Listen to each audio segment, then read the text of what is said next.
Voting has closed in the Greek referendum on whether to accept or reject the terms of the bailout package that the European lenders have been pushing for, with the results expected within hours. The left-wing government of Prime Minister Alexis Tsipras has urged a no vote, with the Syriza leader arguing against the cuts and austerity measures that the package would entail. European leaders and representatives of lender institutions have said that the rejection of the package would not only spell a financial collapse for the country, but also lead to an exit from the euro. Greece's Vanis Varoufakis criticized the ultimatum from leaders, calling it a form of terrorism. Terrorist methods by which to blackmail us into accepting a non-viable agreement. Now, what is terrorism? It's the pursuit of political agendas by means of inspiring fear in people, mind-numbing fear. Well, the choice that we were given, accept a non-viable agreement or shut your banks, can be classified as such. Some 5,000 residents of the Australian city of Perth called for a vote to legalize same-sex marriage on Sunday, after the opposition Labour Party introduced a bill in June. While Conservative Prime Minister Tony Abbott is not expected to allow the vote, the proposal is the first by a leader of a major Australian political party. A recent survey found that 72% support legalizing same-sex marriage in Australia. The move follows Ireland's historic backing for same-sex marriage by a landslide referendum, as well as the U.S. Supreme Court ruling in favor of same-sex couples' right to marry. As people across the United States celebrated the 4th of July Independence Day holiday, many visited Charleston, South Carolina to pay their respect to the 9 African Americans killed in a church in June by white supremacists. Visitors placed flowers, candles, and flags at the Emmanuel African Methodist Episcopal Church, the historic black church where the 21-year-old Dylan Roof massacred a Bible study group in the hopes of setting off a race war. The event set off numerous huge rallies calling and condemning the act of terrorism and racism.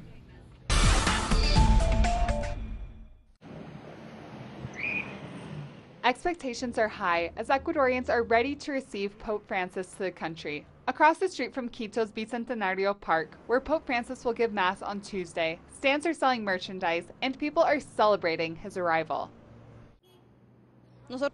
We have the privilege to be here. We can't enter because we are outside with our merchandise, but we will listen to him from here. We might not be able to see him, but we will listen to him and we will have a lot of faith. We have happiness in our hearts. We are a country of faith. This is the first papal visit since John Paul II came to Ecuador in 1985. People from across the country, as well as from neighboring Colombia and Peru, will converge on Quito and Guayaquil to be present for papal activities. Authorities have estimated that more than 1 million people will attend Mass. He is a Latin American Pope. He is a Pope that knows our realities, who knows how we live, who also knows our prayers, the happiness we have within us in practicing our faith. A coup plot revealed this week that the opposition was looking to use the visit of Pope Francis to create chaos and destabilize the government of President Rafael Correa. They had planned to block national borders and organize a caravan to prevent the entrance of Pope Francis to the country. Following this revelation, the government has said that they will be taking necessary precautions to protect the safety of both Pope Francis and citizens during this papal visit. Everything is ready for the arrival of Pope Francis. Our police will participate completely with all 45,000 members of the institution. And I insist what is fundamental here is to know how to differentiate and discern above all else between what is a legitimate and democratic protest and what represents violent logic, which are threats against our democracy.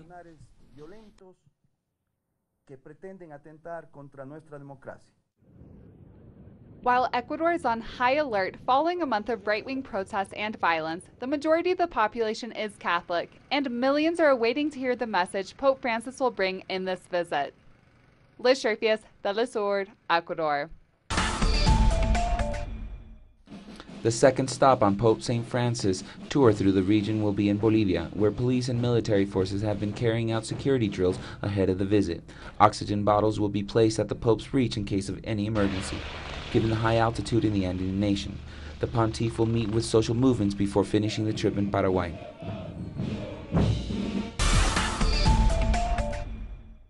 Coastal erosion poses a significant threat to beaches across the Caribbean. Regional governments are scrambling to slow down the rate of erosion.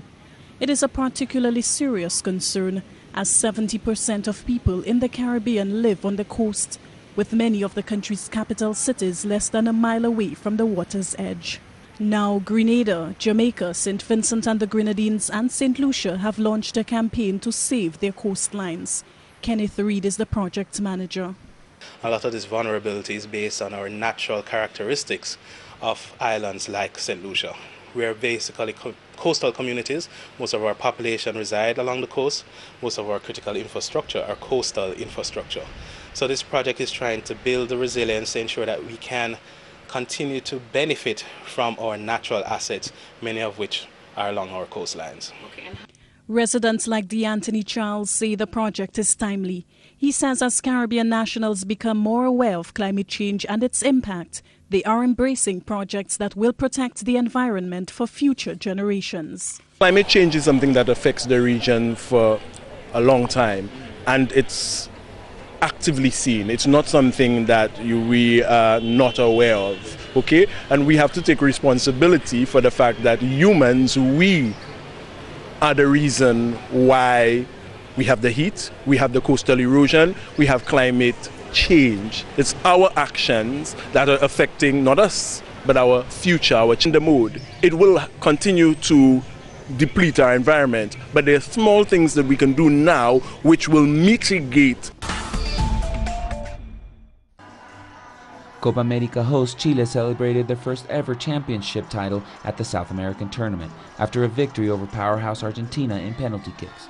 With no goals for either side in 120 minutes of play, the game came down to kicks from the spot, with Arsenal forward Alexis Sanchez clinching the win with a chip shot. Thousands celebrated with the squad in the streets of Santiago outside the Moneda presidential palace.